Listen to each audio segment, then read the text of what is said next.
Hello and welcome to Season 3 of Family Twist, a podcast about DNA surprises, found family, and amazing adoption stories. I'm Kendall Austin Stulse, and my partner is Corey Stulse. We've had fabulous guests during Seasons 1 and 2. We're sharing stories of people who identify as NPEs, also called not parent expected, others who found out they were donor conceived and have surprise siblings, and even others with unique family twists. We started this podcast to spotlight Kendall's adoption story and his discovering both sides of his biological family in 2017. So if you're just finding the podcast, we encourage you to start with episode 1 to learn more about Kendall's journey. Thank you for listening.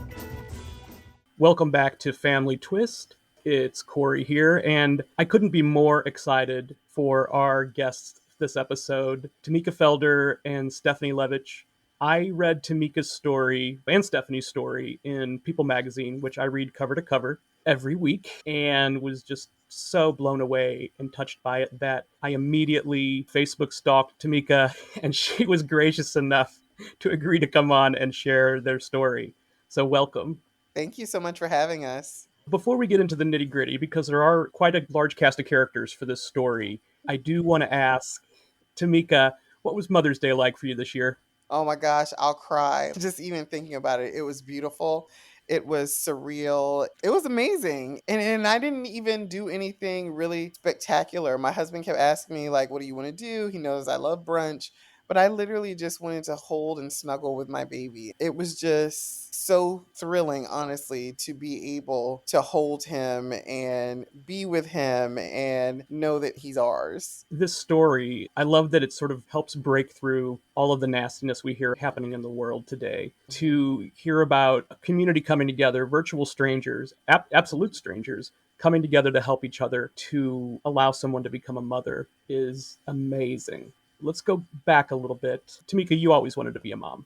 Yeah, I mean, I used to play with dolls as a little girl growing up in South Carolina. And you have your dolls and you think one day these dollies are going to be real babies. I grew up, started my career. I wasn't thinking about motherhood. And then cancer came in at 25 and literally killed, the way that cancer does, but it killed, beyond crushed my dreams of ever becoming a mom. I thought, okay, there are other pathways to be a mom, but at every turn, it didn't work. It was also in 2001 where there wasn't a lot of technology for just freezing eggs, but being 25 years old and having to come up with so much money to be able to do it, fast forward, being 46 and having to come up with so much money, I felt like I was in the same boat. But what I know now, being Chayton's mom and looking back, I told myself this story over and over again, that it was okay that I wasn't a mom, that I was a mom to my survivor community. I was a stepmom, but I started telling myself this story as a way of survival, right? And I didn't really truly understand that until Jenny gave me this gift and Stephanie and this amazing team of people helped my deeply buried dream of becoming a parent come alive. I just told myself that it wasn't in the cards, it wasn't going to happen, and I was going to be okay because I couldn't be a mom. Stephanie, where does your passion come from for helping people become parents? Oh gosh, from a variety of places, but my initial interest in helping people like Tamika become a parent was through my own parents' journey to having their kids. My mom, at the age of 13, needed a hysterectomy because of a random infection that she had. This was long before meeting my dad. And so, just like Tamika, she lost the ability to have kids, and surrogacy wasn't a thing back then. So, they ended up adopting, and I came first, and later who became my brother and my sister. But the idea of helping people like my parents, I've got the best parents in the world. My mom's here watching the kids right now. They live 5 minutes from me. They've supported me in every way throughout my life. I just love the idea of helping people like them. And so egg donation, surrogacy, sperm donation is the path it took. But then 10 years into my career, I was diagnosed with unexplained infertility in my early 30s. And IVF is what finally brought me to my 2 little kiddos. So that only furthered my passion to help people on this really tough journey. When you want a child more than anything in the world and every obstacle is in your way, it's really hard. For sure. I'm sure you've had to have some very difficult conversations with people through your work because it's tough and it doesn't necessarily always work out for everybody. That's right. Yes. And it's not just the science behind it, but it's also, like Tamika said, the finances of what building a family Right, can cost when it doesn't happen the old fashioned way. right. It's just not in the cards for everyone, very sadly. Well, Tamika, you touched on something really important a minute ago, and it was your being a mother to the cancer community. Not a lot of people who go through cancer are able to do what you did, which was start helping others who were in your same shoes. What made you decide that was the path you wanted to take? I was pissed off about what happened to me at 25. You know, it came for Right. me. Like, I wanted to just forget it. I wanted to go back to my career, go back to my life, go to happy hours, have fun, be a 20 something in the city. I didn't want to think about cancer, but I could not stop thinking about it. I couldn't believe what happened to me. And I literally just started ranting and raving about it. And then I was like, somebody needs to do something about it. And someone in the cancer community, he told me, he was like, that someone should be you. And I was like, I don't know what to do. I just knew that, okay, at this point, I want someone to talk about this. This happened to me. I feel like I can't be the only one. And so I started sharing my story. Then people started reaching out to me. And I wanted people to know that they were not alone. And that's something that's still very prominent in our community, letting people know that they're not alone. And when I bring it home to this whole journey to become a mom, this past month, I've just really been in this kind of reflective place. And I'm just like, how did I get to Stephanie? And I know how I got to Stephanie, but it's not just Stephanie. It's what Stephanie's story is and who she is as a person and her journey to being here, her journey to being a mom. I'm just glad that we're able to not only in my nonprofit give people hope in their cancer diagnosis and their quality of life, because what I know for sure now, if you want to become a parent, that is a direct reflection of your quality of life. When I look back at the emotional, mental impact of burying my desire to become a mom because it was taken away from me, because I couldn't afford it, because I didn't think there were resources out there, because I thought that just because I want to be a mom and I can't be a mom, and why do I get to be upset about that? I still have a life to live. I have to live. But if you desire to be a parent, that's a part of your quality of life as well. Absolutely. Absolutely. And so your selflessness and starting a nonprofit, that connected you to Jenny Maribel, correct? Yeah. Tell us a little bit about Jenny. Like Stephanie, she is an amazing hero. She gave me the greatest gift I could ever think of. They probably honestly play the most important roles. I didn't know anything. I mean, I've heard of embryo donation, but I didn't really know about it. When she called me, I didn't realize she had really listened to my story. I knew her loosely from being in the group. I liked her. She liked me. What I now know about Jenny is she saw through that wall of me saying, cancer took away my fertility. It sucks. I'm not happy about it, but I have a great life. I have my life and I'm okay. She saw the smoke and mirrors with that. She knew that it wasn't okay. She was angry that I wasn't able to create embryos like she and her husband were able to do, that everything I had given to the cancer community, but I had been failed in this way. And here she was, her embryo split. She had twins, her family was complete. They had these four embryos, and for her to selflessly give them to my husband and I so that we could experience being parents together. I mean, just an incredible gift. And I look at my son every morning and I know how beautiful that is. And I have to believe that Jenny and Stephanie are not the only kind people out there. When you started the show, you talked about the world that we're in. Jenny did her embryo transfer in 2020. She offered this gift to me in 2021. Chayton was born in 2023.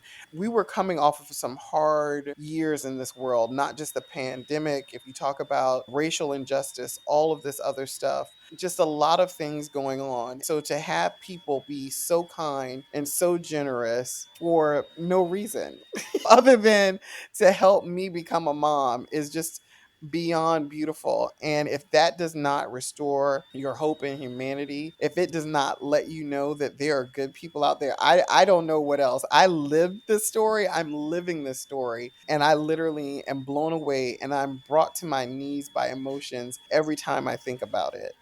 Well, it does for me. It definitely brings back some of that hope and faith in humanity. We should be hearing stories like this every day. Unfortunately, we don't, but that's one of the reasons why we're doing this podcast, is we want to be able to share these good things that people are willing to do out of the kindness of their hearts. And I just love that name, Family Twist. I love that.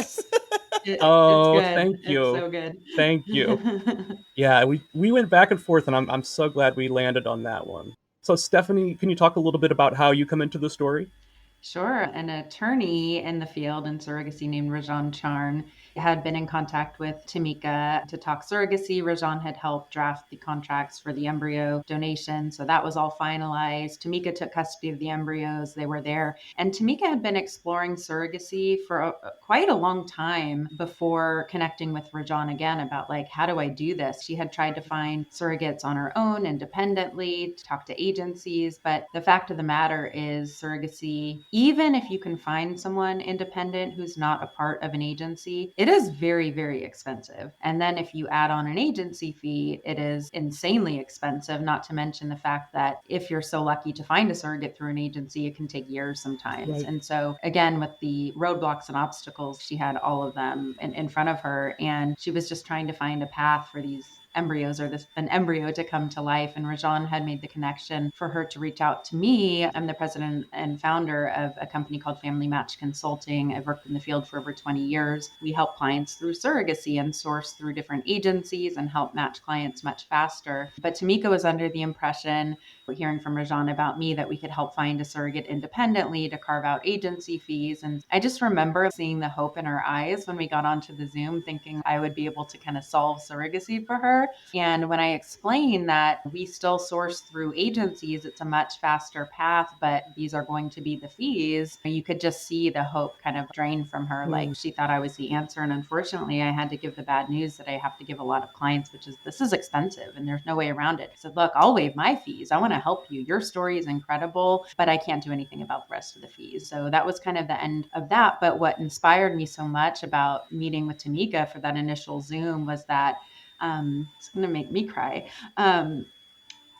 She just, everything she had been through and the resilience. And like you said, doing what she did to help other survivors when she herself had endured so much and being unable to fulfill her dream of becoming a mom, but still wanting to help others. And then the stranger giving this incredible gift to her. I'm like, this can't stop here. The story can't stop here. These embryos can't just be there without a happy ending. And so we got off the Zoom and I thought, I'm going to figure something out. And I called, unbeknownst to Tamika, every colleague I could think of in the field. I called Rajan back. I said, hey, if I can figure this out, will you do it pro bono? And she said, absolutely. Another attorney who would represent the surrogate, will you do it pro bono? Absolutely. Brooke Kimbrough, who owns an agency called Root Surrogacy, said, I'll help. All of them said, if you believe that this is a worthy case and a client that you feel we should help, we'll help. Ask no questions. And with agencies, it's hard to even get a discounted fee because surrogates are in such high demand. Brooke said, I'll do it pro bono. So within a couple of hours, I was able to secure, including our fees, I think it's about $90,000 worth of services. And it's like, I have to share the news and surprise her with this,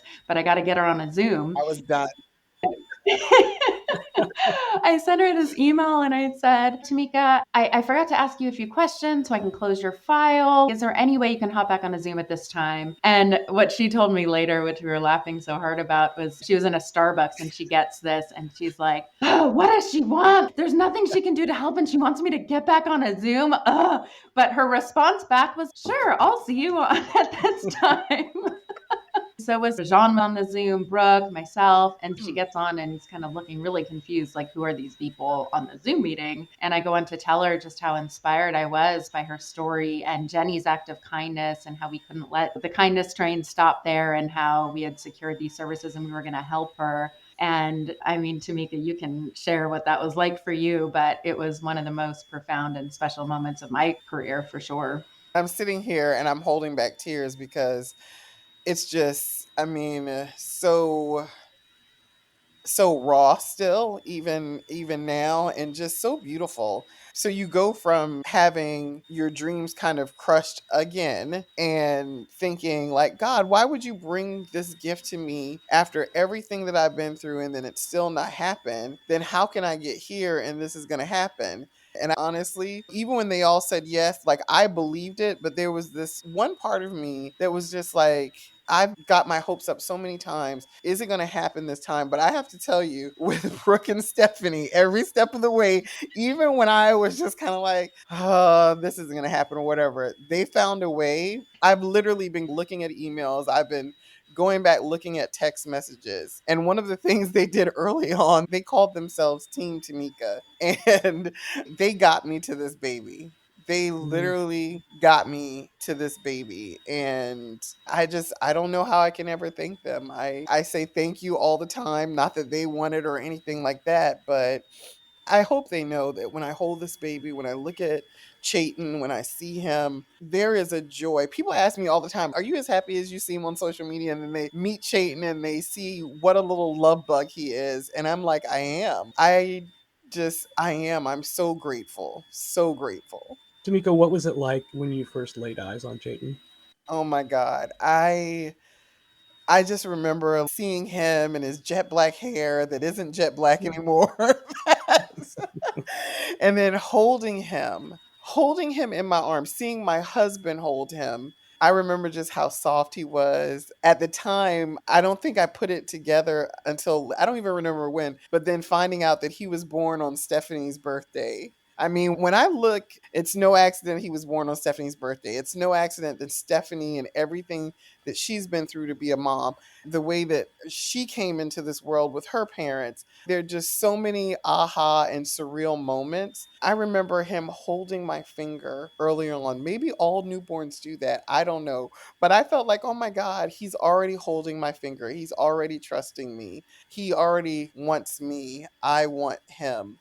And those newborn weeks, when people are like, the newborn phase is easy, I'm like, no, the newborn phase is the hardest. It's when you have to be up around the clock with them. I felt like a zombie, but I also felt joy that I to this day cannot explain. And I feel like I can explain everything, but the joy that that child brings to my life. This morning he woke up and I saw him waking up and I turned and I looked at him and he just smiled. We have this thing between us that is just so special and so beautiful. And it's a reminder, as Stephanie so eloquently says in her book, that families don't have to match. My son doesn't look anything like me. You meet him, he totally has my personality, but he's my son. He is more than I could have ever wanted in a child, ever. I remember I used to want a little girl, and one of the first things Jenny said, like, I know you want a little girl, and the embryos are all boys. And I don't even think about that because Chayton is just so incredible, and I just love him so much. Well, and that's every child, especially working in fertility and just seeing all the things that can happen and how many things have to go right for a child to be put on this planet. Like the stars have to align perfectly. And so you realize what a miracle every walking human is. Right. And Chayton personifies that in such an epic way. All the things that had to come together for him to be here and to be your son. He's a miracle. And I will say it was the best birthday gift I could have ever received for him to be born on my birthday. My birthday means more than it ever has in my life. There's just no greater gift. And it's such a profound thing that we'll always share for all of time. And I just feel so, so grateful for that and for you in my life, Tamika. I always say this, I feel like the lucky one. Thank you. Thank you. Did you find out that day that Chayton was born? Oh, yeah. Yeah. And Tamika, I don't think you knew I was on a cruise with my family and we were about to even go to dinner to celebrate my birthday. It was my in-laws, my parents, my husband, my kids. And then she sends a picture that he was born. And I was like so excited, just like crying, looking at it. And then it took me a beat. I'm like, wait, it's his birthday. It's my birthday. It's our, oh my gosh. I mean, it's just incredible. Talk about just full circle. It's just beautiful. Absolutely. And Chayton has twin siblings. He does. So we're raising them as cousins. And when they're older, if they want to identify as siblings, we're going to leave it up to them. But it's so cute. Jenny and Sean have taught the boys how to say, I love hearing them say Chayton, but I also love when they say Auntie Mika. Oh, Because they're 2 years old and they're so adorable. It's funny. He kind of looks like them, but he also has his own look. And they think the same thing too. We were hoping that we would get them together soon, but we probably won't do it until September. And even though it's not that far away, it seems so far away, but I just know it's just going to be an epic time when we all get together, because Jenny and Sean will forever be a part of our family. I refer to it as our own version of a modern family. The boys are just incredible. So we do FaceTime, let the boys talk, even though Chayton just babbles, baby babbles for now. But we make sure that they know each other. And it's just beautiful being able to be auntie and uncle to her kids and cousins, and then vice versa, their auntie and uncle to Chayton. And it's just, I couldn't ask for anything more. It's just so beautiful. that's such a story. I'm at a loss for words at the moment because it's just it's so amazing. I'm constantly at a loss for words. Have you started thinking about the first birthday party? Yeah, I have it planned already. No, I am so excited about his party. It's funny. Everybody lately has been asking me about it because they know I love the party plan. And I was like, well, technically, I've had his birthday plan since before he was born. The surrogate did a really good job of keeping me in the loop. And we did those things Jenny told me to do, the belly buds, headphones, microphone things, so that the baby could get to know our voice. We're always playing music. So we would send music. I would read stories. I read Stephanie's story to him. We still read Stephanie's book to him because it's just so great. You have to find ways to be a part of it. So that was one of the ways that I got to connect with Chayton. I would tell him about when it's Christmas, when it's Thanksgiving, like mommy loves Thanksgiving and I'm always going to dress you up whether you like it or not. And I have your birthday planned and all this other stuff. That was definitely one of the ways that I kept my mind occupied when things were going great, but also when I was waiting to hear the first heartbeat, or there are all these different milestones that you're waiting for. And even though there was so much joy, there's all this anxiousness as well. And I'm not an anxious person. And this journey to becoming a mom definitely upped the anxiousness level. So planning his first birthday party was a way for me to go on Pinterest and look at stuff and put boards together and keep my mind busy. So I'm excited for his first birthday party. And Tamika flew out. We hadn't met in person, and she flew out with Chayton. And we got together with Brooke, the owner of the agency, and myself and Tamika, and we got to hold and cuddle Chayton for the first time. And that was incredible. And you brought up the book, so I wanted to just chat about that moment I got to read to Chayton. Yeah. This book was a labor of love for me, and just trying to put forth the message of families are created from love. So much love came into making Tamika become a mom, and being able to read the book to him while holding him was just incredible. I just know we're connected for all of time Oh, and all yes. of life. Just the friendships and relationships that have come together as a result of this. You with Jenny and her kids and this extended now family that's been created. It's another example of it's not blood, it's love, and this community of love that we all have now in each other's lives, which is just the most special thing in the world. Absolutely.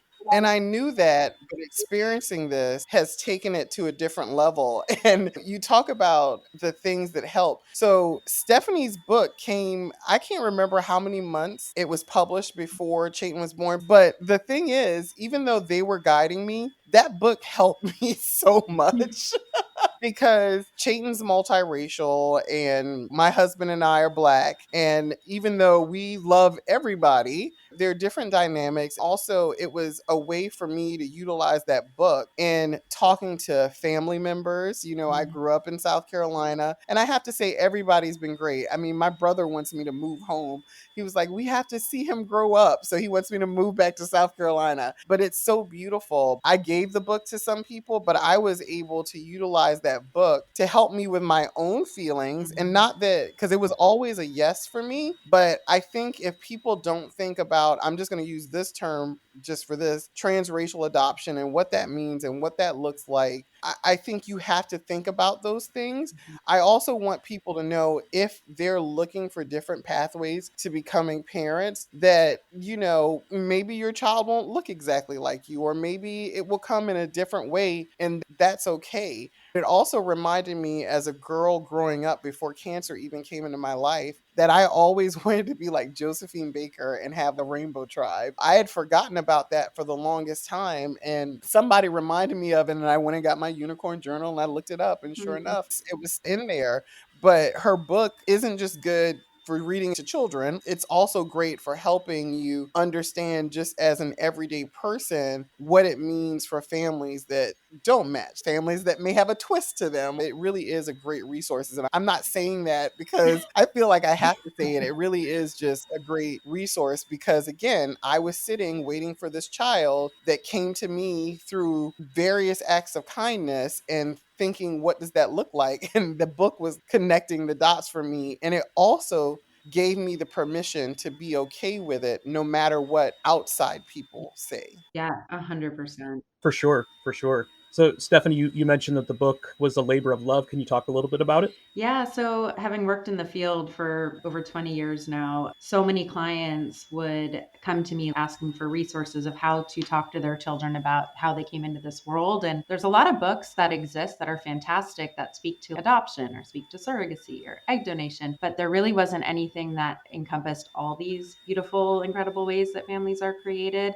And so while those books are so important, I really wanted to create something that would not only kind of tell the child's story, but also kind of put it into the broader context of family building. Like, this is how you came into this world, but there's all these ways that families are created and they're all awesome. So any parent, whether you're single, in a relationship, hetero, same sex, anybody can pick up this book and read it to their child, and it will tell the story, whether, you conceive through fertility treatments, IVF, egg donation, sperm donation, adoption, surrogacy. And that was the goal. So I had this idea to create it, but I don't consider myself the most creative person. I know family building. So my best friend since high school, she's a mom through IVF. We went through our own IVF struggles together. She is like the most creative person I know. So we joined forces, and it took us over 2 years it's a small children's book, but to get every word right and get the illustrations. And yes, it was a labor of love. And I'm just so happy it's now in the world for people to read. Wonderful.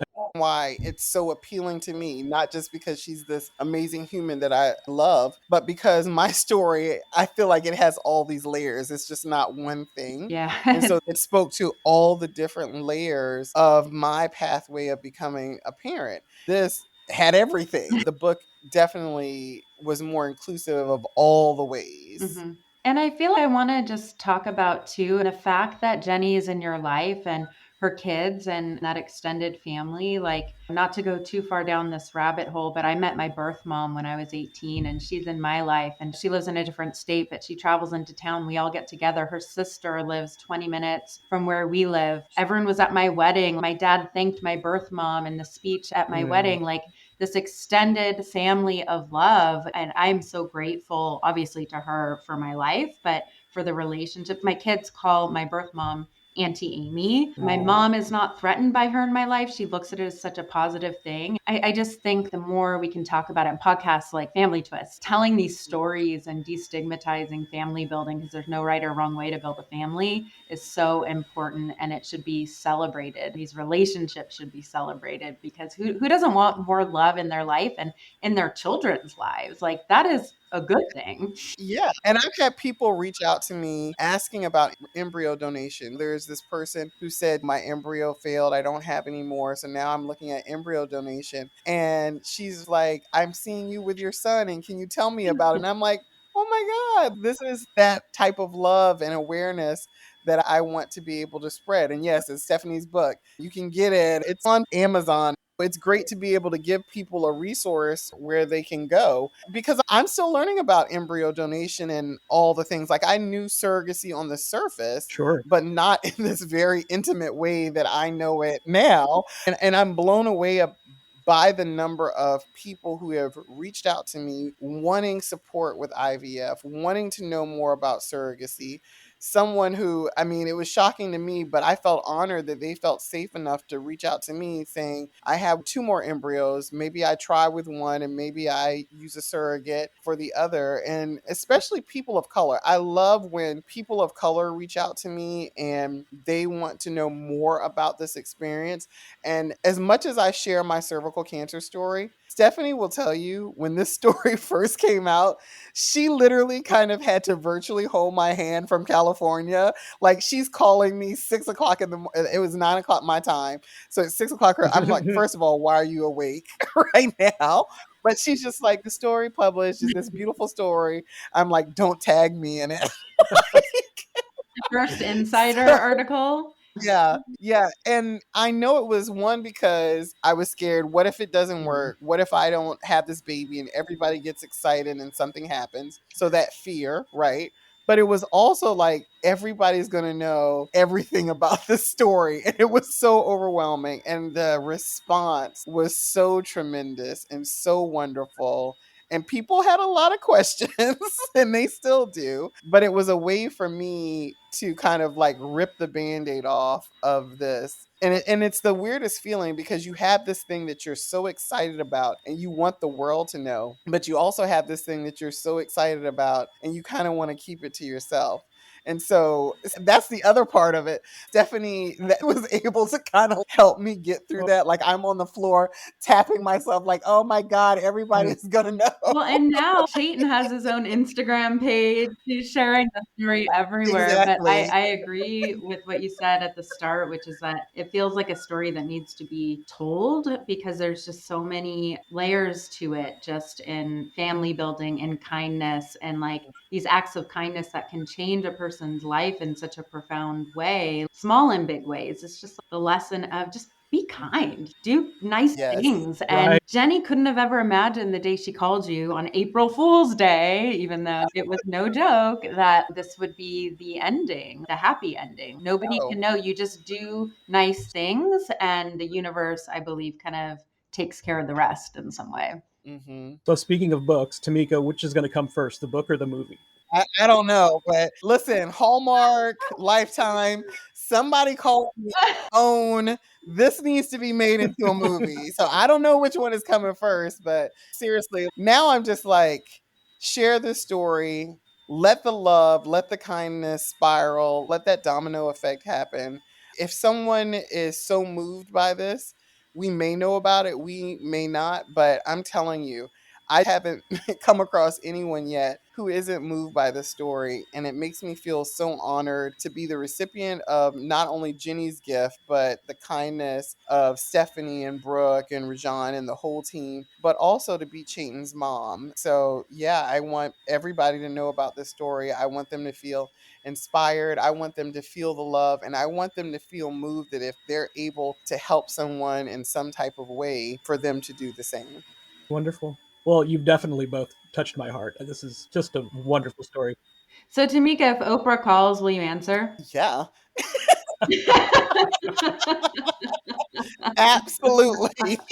You know, what do we say? Like, put things out in the universe and, you know, it takes care of themselves. Right, so, exactly. You know, let's putting it out there. Oprah, give Tamika a call. Yeah, I mean, and listen, I used to tell myself, Oprah's not a mom and she's okay. I'm going to be okay, even though I'm not Oprah. But I used to tell myself that, you know, Oprah always says I was on a cruise, a girlfriend's cruise that I participated on that she was hosting. And she said, I raised all of y'all. And it's like, it's true. And even she has these African girls that she's helped raise. That's her twist on a family. That's her way. There are all these ways when we think about it that people can get what they want, right? Yes. And I think a lot of times, or maybe I'll speak for myself, we get in our own way. Maybe I'm worried about what some people will think, which isn't my personality. But when it came to this, I'm like, what are they going to say? Maybe they'll say, why didn't you just adopt? Or why didn't you do just this? Not that adoption isn't an important thing, because it is, but it also is a financial barrier for many too. I've just been thinking about the different ways, but yes, Oprah can call, I'll answer the phone, and I've got a lot to tell her, and let's get her on the phone right now. Oprah, hello. Right. Oprah, if you're listening, you're always welcome to be a guest on Family Twists. Welcome to the Family Twist podcast. Join us. Wonderful. Thank you both so much. This is such a beautiful story. I've been so looking forward to this conversation, and it did not disappoint. Oh, thank you so much for having us. Yeah, thank you, because we appreciate it. And I hope many people listen to this. But if it's that one person that's looking for that sign to move forward in a different pathway, this is your sign. Thank you so much for listening to Family Twist. We feature original music by Cosmic Afterthoughts. And Family Twist is presented by Savoir Faire Marketing Communications. Check out our website at familytwistpodcast.com for blog posts and all of our episodes.